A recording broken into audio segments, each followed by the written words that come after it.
Bref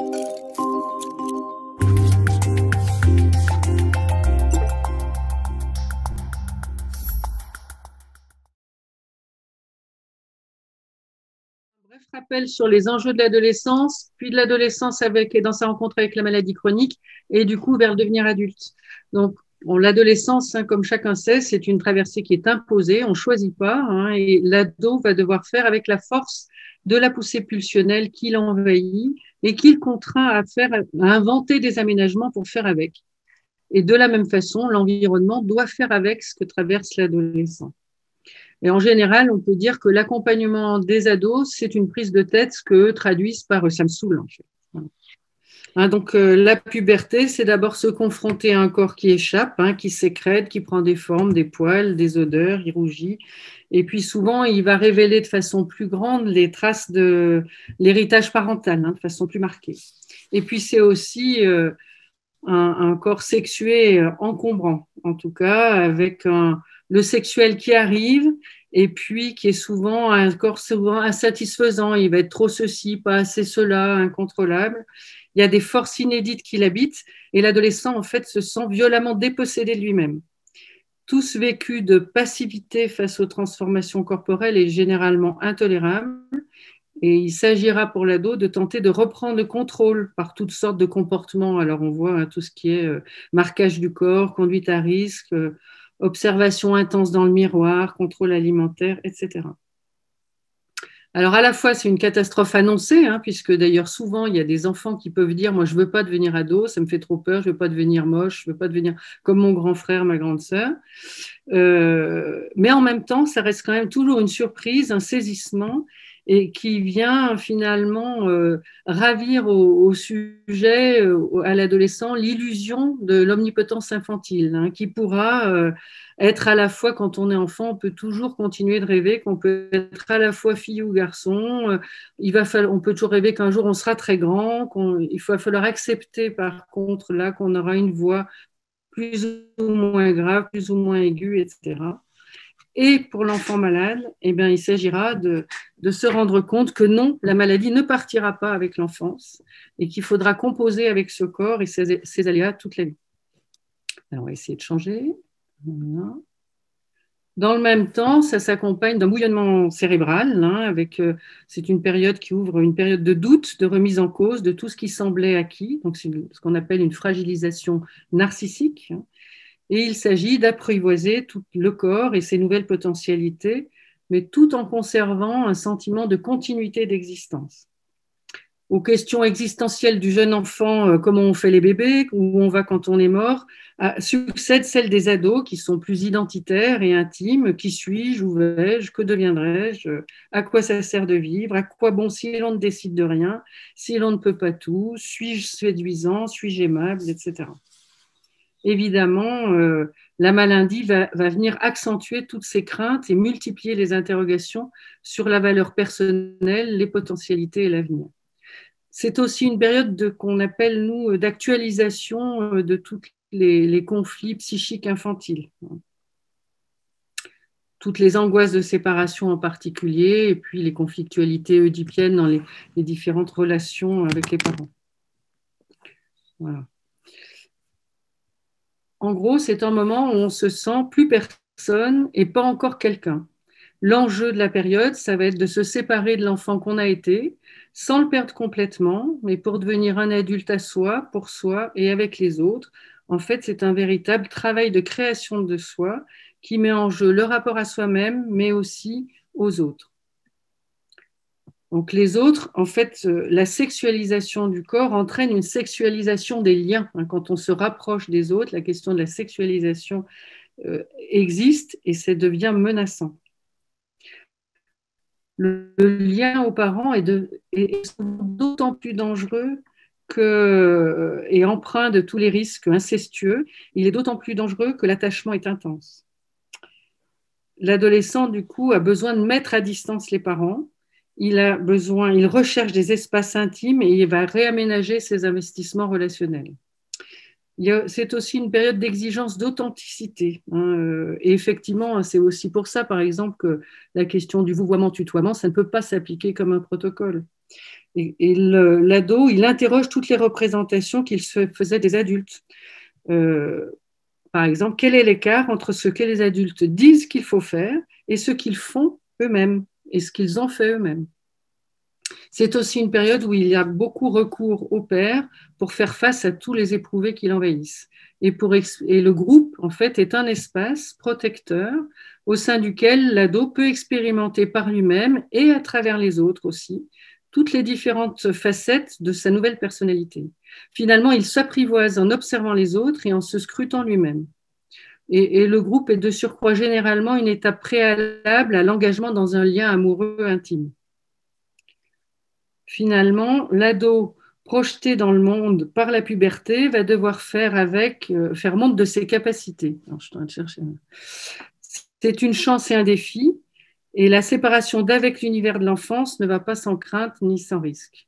C'est toute la question de la conquête de l'autonomie. En fait, l'adolescent est tiraillé entre une enfance dont il se sent éjecté, mais un devenir adulte encore incertain, et il doit négocier entre ses désirs internes souvent contradictoires et les exigences du monde réel. En fait, il voudrait rester petit toujours ou devenir grand tout de suite, mais surtout éviter les souffrances de l'apprentissage d'une autonomie dont la conquête implique la mise à l'épreuve de ses ressources personnelles. Pour construire sa place dans le monde, l'adolescent doit affronter ses propres limites et faire avec un héritage imposé et un environnement qu'il commence en partie à choisir. En fait, il prend conscience qu'il a besoin des autres, mais en même temps, cette dépendance est insupportable parce qu'elle active les angoisses d'abandon et d'intrusion. Finalement, l'adulte, il est toujours trop loin ou trop proche, et en même temps, c'est un objet indispensable, mais qui est jamais à la bonne place. Il y a Hubert Reeves qui dit devenir adulte, c'est. Hop là, j'ai fait passer là. Voilà. Bon, c'est trop tard. C'est reconnaître sans trop souffrir que le Père Noël n'existe pas, et c'est apprendre à vivre dans le doute et dans l'incertitude. Voilà.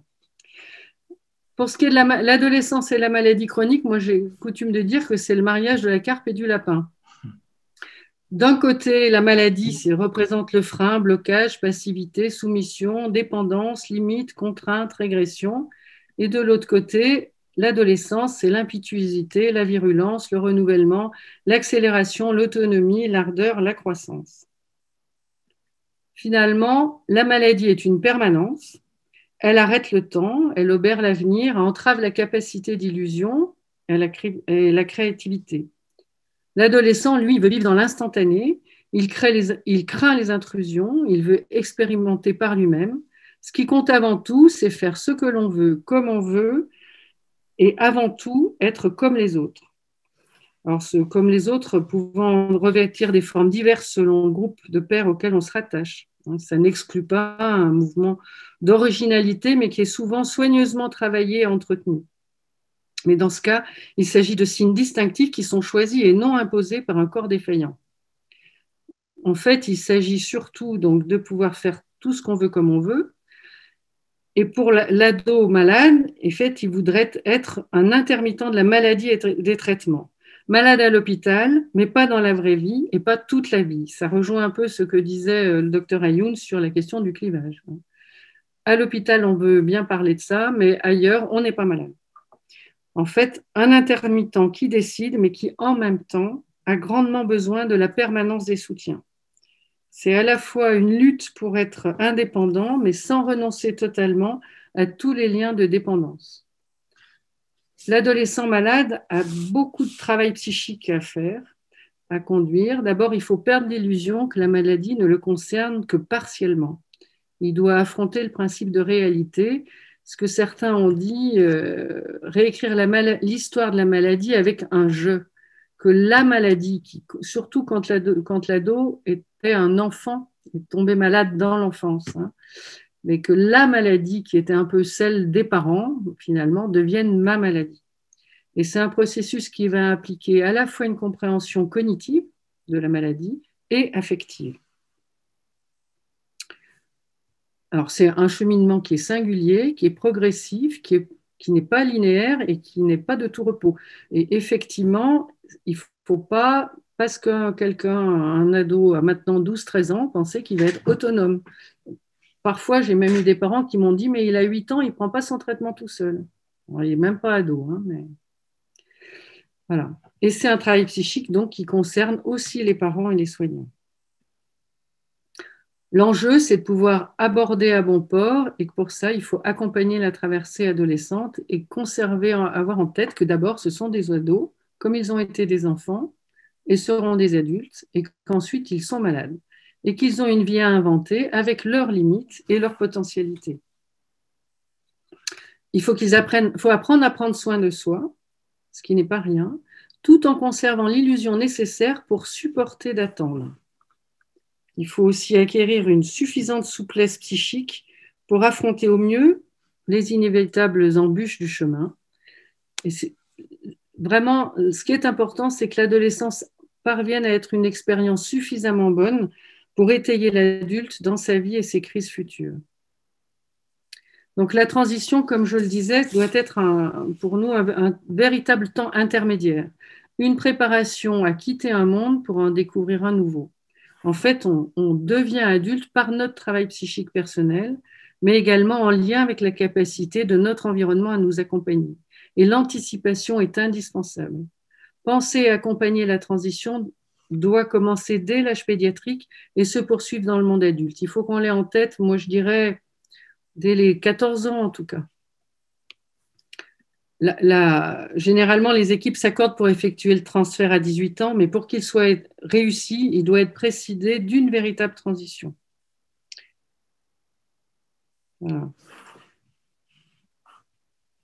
En fait, il s'agit d'apprendre à se séparer tant du côté de l'adolescent, de ses parents que des soignants. Grandir, en fait, c'est toujours accepter de perdre un peu pour gagner autre chose. Donc, il faut inciter au développement progressif de l'autonomie. Alors, du côté médical, en fait, c'est instaurer dès le début de l'adolescence d'un temps de consultation hors de la présence des parents, encourager l'avenue de l'adolescent seul à certaines consultations, mais ce n'est pas le tout ou rien.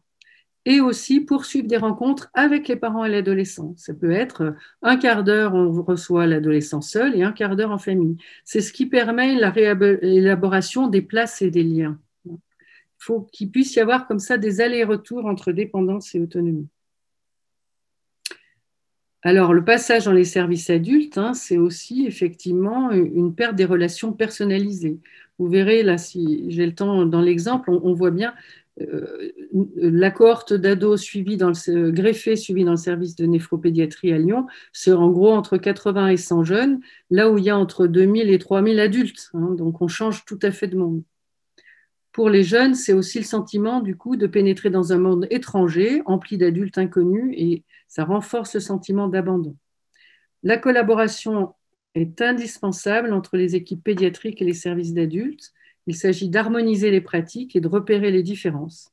Donc, c'est important qu'il y ait des prises de contact préalables avec le service d'adultes, des consultations, de préparation au transfert, des dispositifs groupés.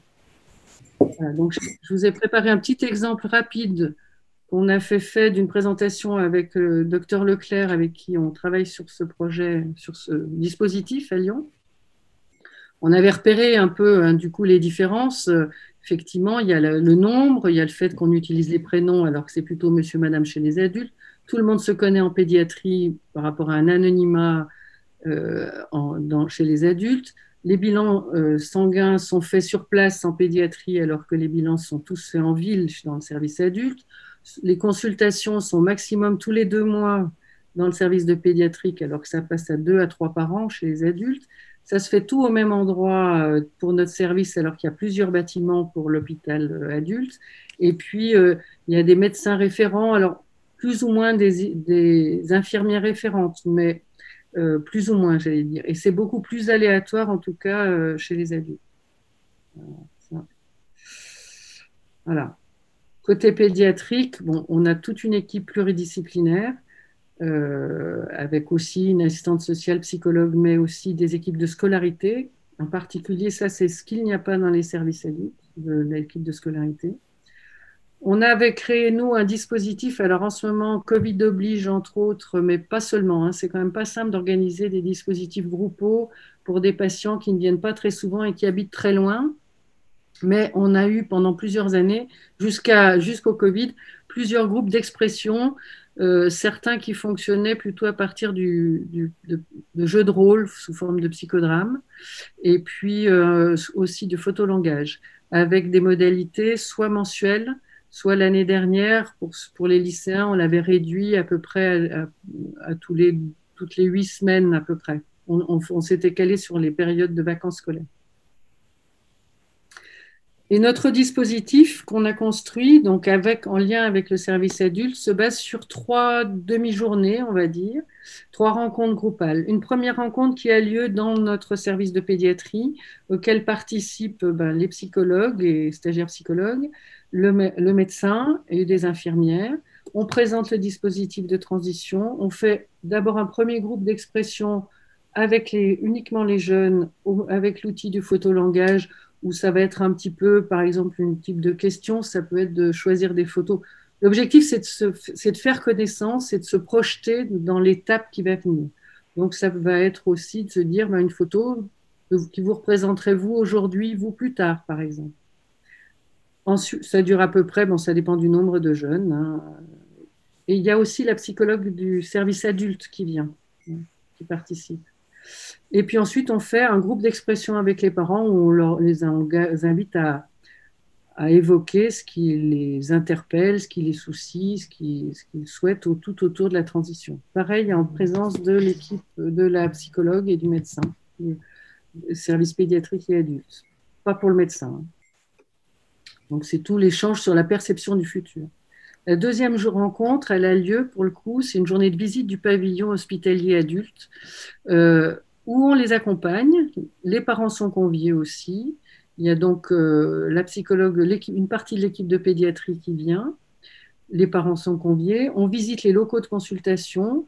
On est accueilli là-bas par le futur médecin référent. C'est un médecin qui va les prendre en charge. Au début, ça sera toujours le même.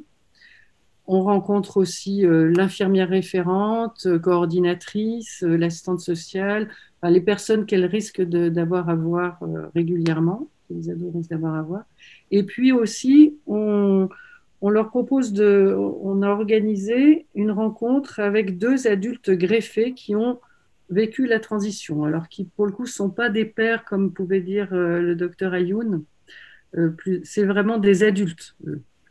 Alors, d'une part, parce qu'en fait, actuellement, je dirais qu'on n'a pas dans la cohorte des jeunes greffés de 25 ans, des jeunes qui pourraient vraiment servir de père aidant, en fait. Alors, ça viendra peut-être, mais actuellement, ce n'était pas ça. C'est une petite cohorte, en fait, aussi, nous, de passage de greffés par an. C'est entre 5 et 10, quoi. Et donc là, c'est un homme et une femme qui racontent leur vécu d'adulte aussi, d'avoir été jeune adulte et qui évoquent qu'est-ce qu'ils sont devenus, les regreffes, les redialyses, les enfants, la famille, le travail, avec 2 personnes qui ont maintenant l'habitude, en fait, ça fait plusieurs fois que ce sont les mêmes intervenants, c'est souvent extrêmement émouvant. Et ce sont des personnes qui vont chercher un peu les jeunes, qui leur posent des questions aussi, qui les interpellent. Et c'est très intéressant. Et puis on termine par un repas tous ensemble, où souvent chacun a apporté quelque chose. Et puis la troisième et dernière rencontre se refait à l'hôpital pédiatrique. L'idée, c'est un retour sur les impressions de chacun concernant cet accompagnement et puis toute leur appréhension sur le passage chez l'adulte. On refait un groupe d'expression des jeunes, un groupe séparé des parents. On a un livre d'or sur lequel on propose à chacun d'écrire. Ça sera le jour de la dernière consultation pédiatrique et on organise un pot de départ auquel sont conviés l'ensemble des médecins et du personnel qui a pu accompagner les jeunes et les familles. Voilà. Ensuite, ça se continue du côté adulte où en fait, ils ont un peu modifié du coup leur système, où il y a une première consultation chez les adultes, où le même jour, ils convoquent plusieurs des jeunes. Si on a 10 jeunes, s'il y en a 8, ils prendront les 8 en même temps, mais sinon, ils font 4 et 4. Voilà. Il peut y avoir la présence du néphrologue pédiatre, mais ce n'est pas une obligation. Il y aura systématiquement et proposé une consultation avec la psychologue des adultes et une rencontre avec l'infirmière d'éducation thérapeutique. Et ensuite, il y a 3 consultations assez rapprochées, de façon à ce qu'il y ait un vrai lien qui s'établisse avant que les choses s'espacent, et même qu'ils puissent aller plus intégrer des suivis vers des services d'hôpitaux de proximité. Voilà, c'est quelque chose qui va être très individualisé. Et puis le médecin adulte, de médecine adulte en général, nous envoie à l'équipe au bout de 6 mois un peu un retour sur comment ça s'est passé. Parfois, s'il y a eu des achoppements, il nous est arrivé qu'un jeune n'arrive pas à retrouver le lieu et revienne en taxi jusqu'à l'hôpital pédiatrique. Tellement il avait été pris d'une crise d'angoisse. Donc ça peut arriver dans certains cas que le médecin pédiatre reprenne la main pour quelque temps pour aider à la transition. Voilà. Bon, en conclusion, la transition, c'est vraiment, pour nous, c'est une petite population, mais qui a des besoins très spécifiques. C'est une période à risque pour le greffon. Il y a des études qui avaient montré que, en fait, c'est pas tant la période d'adolescence où on observe le plus de pertes de greffon, mais c'est plutôt la période des 20-25 ans. En plus de ça, ça se produit au moment où la vie est en changement, hein, aussi bien du côté scolaire, mais aussi souvent familial. Bien souvent, il y a déjà eu un parcours long et difficile. Et puis, il y a toutes les nouvelles thématiques autour de la sexualité et aussi de la procréation, toutes ces choses-là. Ça nécessite donc des moyens spécifiques avec beaucoup de disponibilité, de souplesse et de travail en multidisciplinarité. Voilà, en conclusion, moi j'aime bien cette situation. Devenir adulte, hein, there are 2 things. Bon, je ne parle pas très bien anglais, hein, mais we should give our children. Hein, il y a 2 choses qu'on doit donner à nos enfants, d'une part des racines et d'autre part des ailes. Je vous remercie.